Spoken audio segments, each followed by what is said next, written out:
Hello, I am Suzette, Dream Team member here at Art Anthology. Today I'm going to show you how you can use your gelatin plate with Sorbet dimensional paint and an Art Anthology stencil to make a beautiful journal page. Gather your supplies and let's get started. Hello, today we are going to do a gelatin print using Art Anthology Sorbet dimensional paint. We're going to use Summer and Mermaid. And we're also going to use our stencil. We will add some texture with bubble wrap. And I'm going to add a focal point with my rubber stamp, so I'll also need my ink. And then I haven't fully decided yet, but I may add some quotes, words, so I have that standing by. So the first thing I'm going to do is start with my lighter color, because in gelatin printing or monoprinting you generally print light to dark. And we're going to apply some to the plate. I'm not using a palette today. If you prefer to use a palette you can go right ahead, but these tend to dry particularly fast when I have the air conditioning on, so I'm just gonna go ahead and work right on my plate. So I've covered it with this sorbet. I've covered it with the Summer, which is a nice yellow, and I'm going to just gently press down my bubble wrap in areas. Then I'm gonna grab my piece of paper, which I've cut down to the size of the jelly plate, which is 5 by 7. Place it on there. I'm going to use the same brayer because I don't mind if the back gets dirty. If you don't want the back dirty, have a separate brayer to rub the back of the paper. I'm going to pull that up, and there we go. We have hints of some other colors that were on there, but that's okay for me. Once that's dry, we're going to use our stencil. So for our stencil, the print with our stencil, we're going to use the Mermaid. I'm going to add a generous amount because I want it to really show. But you don't want too much and it gets all goopy either, so we're just going to spread that out.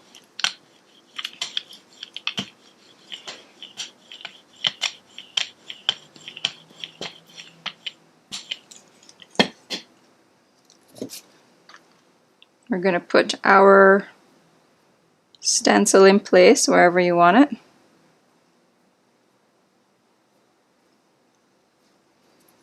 And then we're going to use another piece of paper. I'm just using a print that I already have that I've been using to clean up the plate. And we're going to place that on. Gently rub the back of this. And what it's going to do is pick up the negative part of the stencil. I'm going to put that aside, remove our stencil, and then get our print that we did earlier. Place it on there, and once again go over it with our brayer.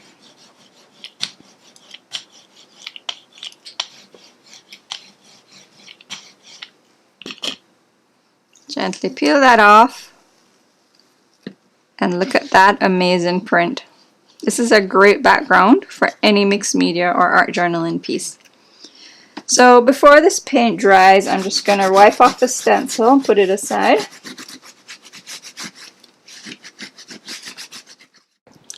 Okay, now this is dry. I'm going to add some splatters of black paint, probably more to this area. I don't really want this area, so I'm just going to use a paper towel to just mask off right here a bit, because I want the splatters more going up there. So I'm going to just add some water.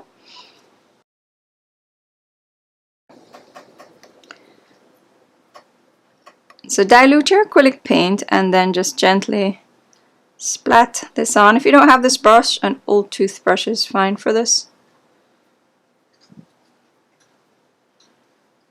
I'm going to put a rubber stamp right here. That's why I'm trying not to get too much. I'm going to stamp an image rather in that area. And maybe right there it needs that. There we go.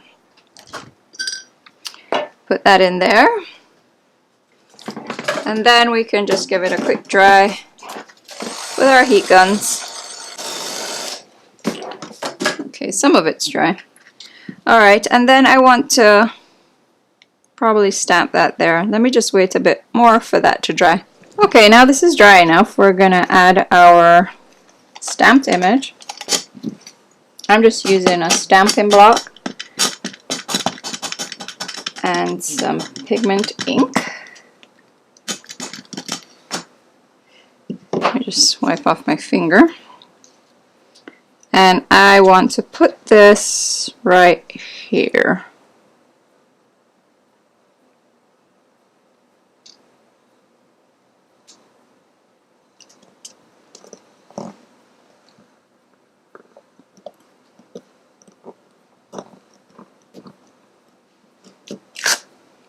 There we go.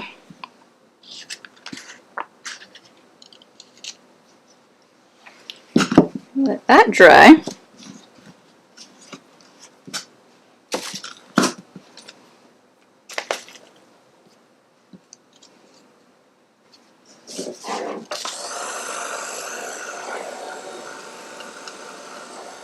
Now I'm going to grab my Stabilo pencil, now she's dry, and maybe give her something to stand on.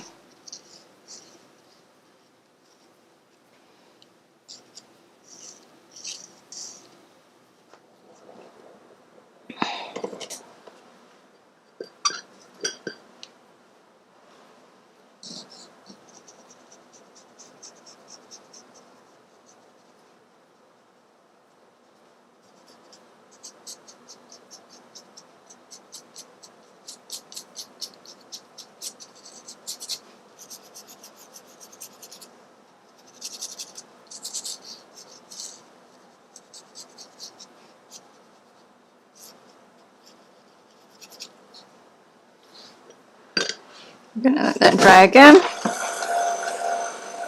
Then we can go around the base.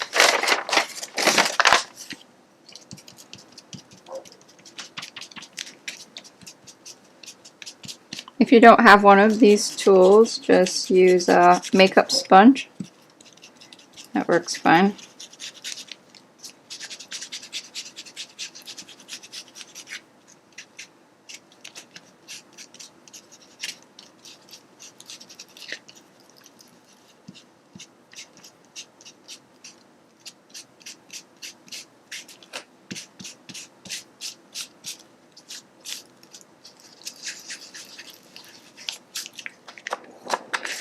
So we might need to add a little bit more to go around the edges.